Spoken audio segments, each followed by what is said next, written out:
Hey, in this video, I'm going to review the top 2 deficiencies I see that are causing cancer and autoimmune disease. This is a powerful 1-2 combo that is arguably the most important 2 things you can do to improve your health quickly. And you don't need to eat foods you don't like or take any supplements to improve these deficiencies. First deficiency is sunlight and infrared wavelengths. You see, when we get sunlight, we're exposed to things like UV light.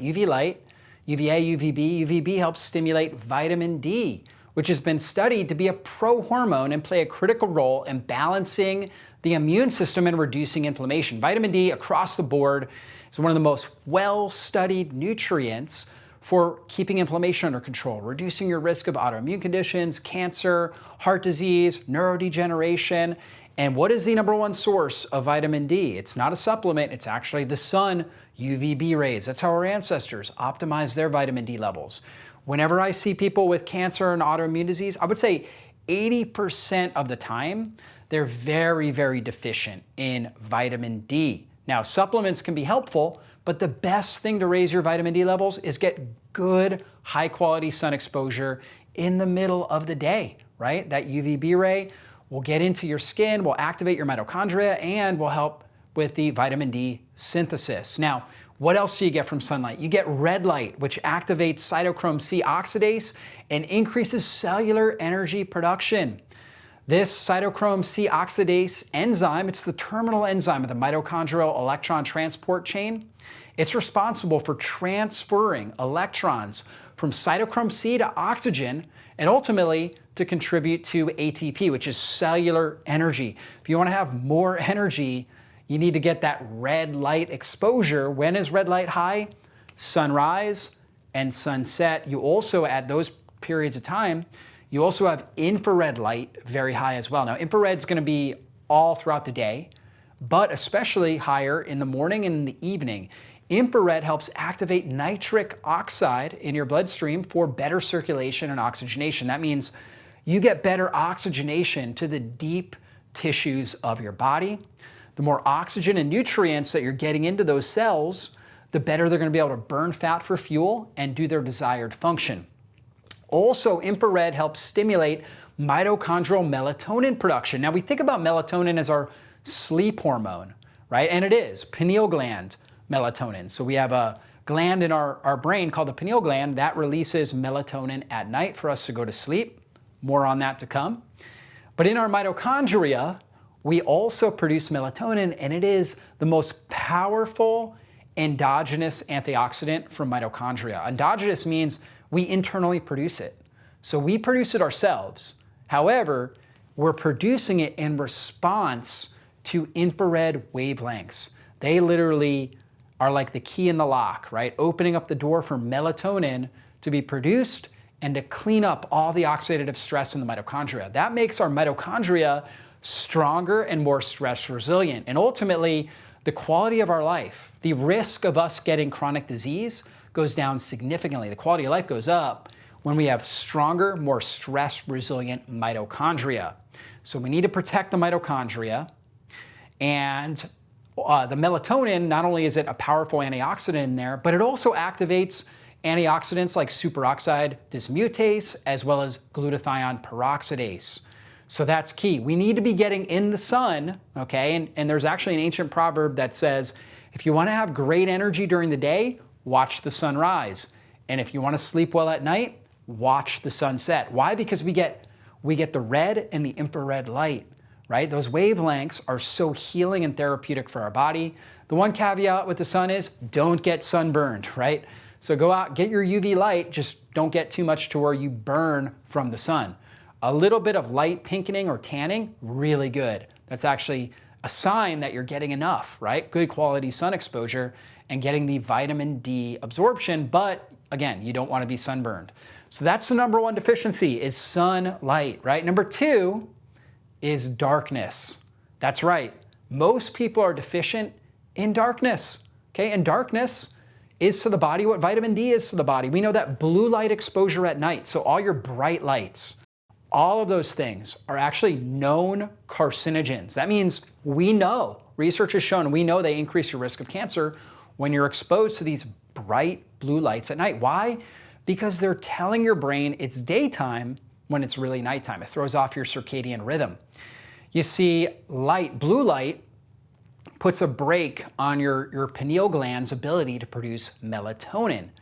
And when you get out of the blue light and you get into darkness, your pineal gland starts producing the sleep hormone melatonin. Now, it's different than mitochondrial melatonin. It's the same compound, but the sleep hormone goes systemically, right, in your bloodstream and starts initiating a deep healing and cleansing process, right? And it obviously puts us to sleep, okay? One Lancet study showed that poor sleep increases insulin resistance by 30%.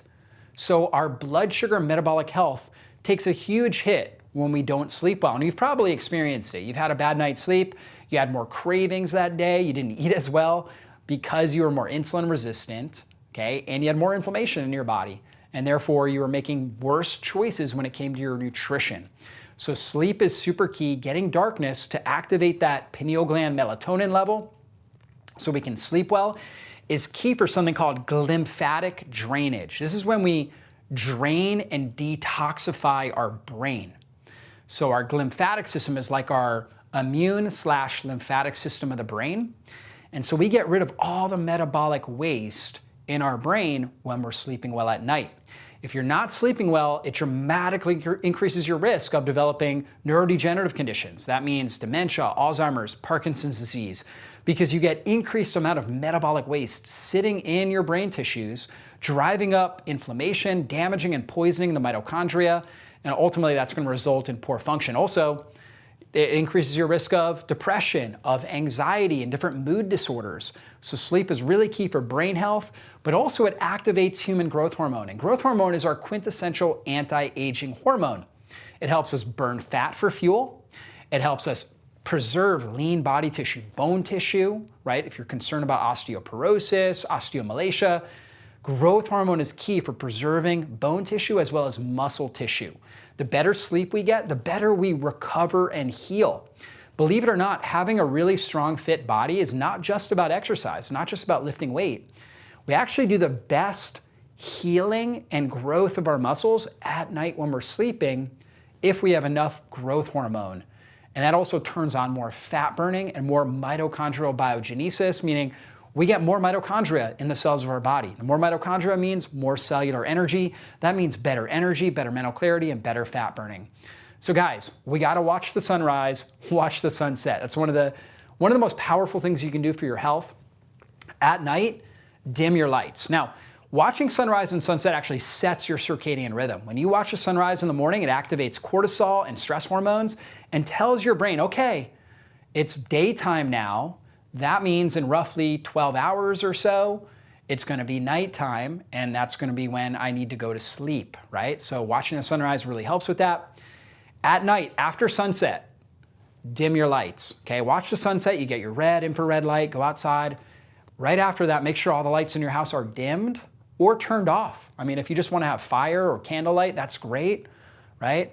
Or at least dim your lights, okay? If you're gonna use electronics, if you're gonna watch something on TV, if you're gonna be on your phone or your computer, make sure you got blue light blocking glasses on, all right? That's key. So blue light blocking glasses on if the electronics are on. Those are super helpful. They're gonna block out the blue light and not put the brake on melatonin production. You also wanna make sure you're winding down, and you should not have goals after 9 p.m.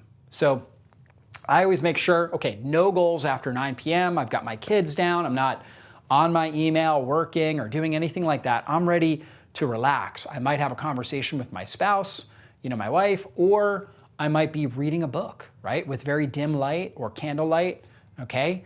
And preparing my body to go to sleep. Try to get to bed early, somewhere between 9 to 11 p.m. They say every hour of sleep before midnight is equivalent to 3 hours of the regenerative capacity of the sleep after midnight.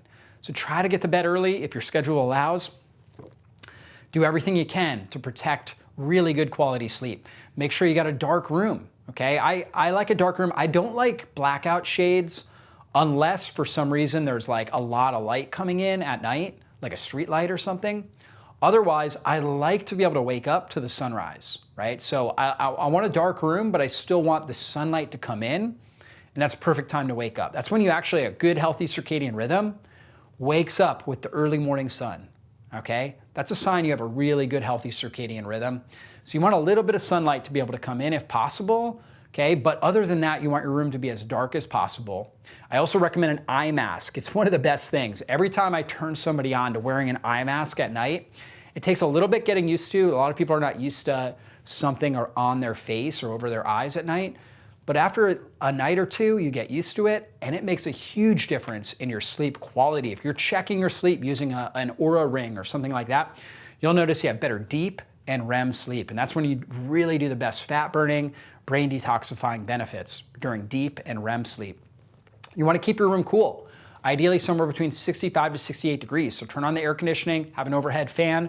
That's going to help you sleep deeper. Don't exercise at night or eat late at night for the best sleep. That will hamper your sleep if you're eating late at night. Of course, cut off caffeine, let's say 10 hours before you go to sleep.